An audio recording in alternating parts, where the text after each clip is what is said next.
শর্তে রাজধানীর মগবাজারের Ad-din medical college হাসপাতালের স্থগিত হওয়া লাইসেন্স ফিরিয়ে দিয়েছে সরকার। 27 জুলাই মন্ত্রণালয়ের স্বাস্থ্য সেবা বিভাগের বেসরকারি স্বাস্থ্য ব্যবস্থাপনা 2 শাখা থেকে এ সংক্রান্ত আদেশ জারি করা হয়। স্বাস্থ্য সেবা বিভাগের সচিব মোহাম্মদ কামরুজ্জামান চৌধুরীর সই করা ওই আদেশে বলা হয়, রাজধানীর বড় মগবাজারের আদ্দিন মেডিকেল কলেজ হাসপাতালে 6 নবজাতক শিশুর মৃত্যুর ঘটনায় হাসপাতাল কর্তৃক দাখিলকৃত আপিল ও আপিলের অধিকতর বিবরণীর বিষয়ে গঠিত তদন্ত কমিটিতে গত 15 জুলাই 3 কর্মদিবসের মধ্যে সরেজমিনে পরিদর্শনপূর্বক প্রতিবেদন দাখিলের নির্দেশনা দেওয়া হয়। সরেজমিনে পরিদর্শনপূর্বক তদন্ত কমিটির দাখিলকৃত প্রতিবেদন সন্তোষজনক হওয়ায় শর্ত সাপেক্ষে হাসপাতালটির লাইসেন্স বাতিলের আদেশ প্রত্যাহারপূর্বক পুনরায় কার্যক্রম পরিচালনার অনুমতি দেওয়া হলো। শর্ত 3টি হল, হাসপাতাল পরিচালনায় the medical practice and private clinics and laboratories ordinance 1982 এর নির্দেশনা মানতে হবে। লাইসেন্সের শর্ত অনুযায়ী ডিউটি ডাক্তার ও নার্স নিয়োগের প্রক্রিয়া দ্রুত শেষ করতে হবে। লাইসেন্সের শর্তাবলী প্রতিপালনে ব্যর্থ হলে সরকার কর্তৃক ক্ষমতাপ্রাপ্ত কর্তৃপক্ষ যেকোনো সময় আইনানুগ ব্যবস্থা নেবে।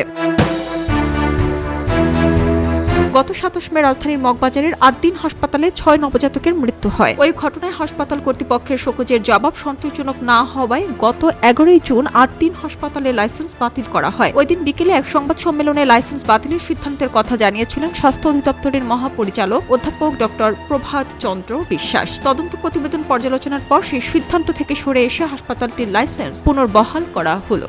খবরের কাগজ, নিখাদ, নির্ভীক, নিরপেক্ষ।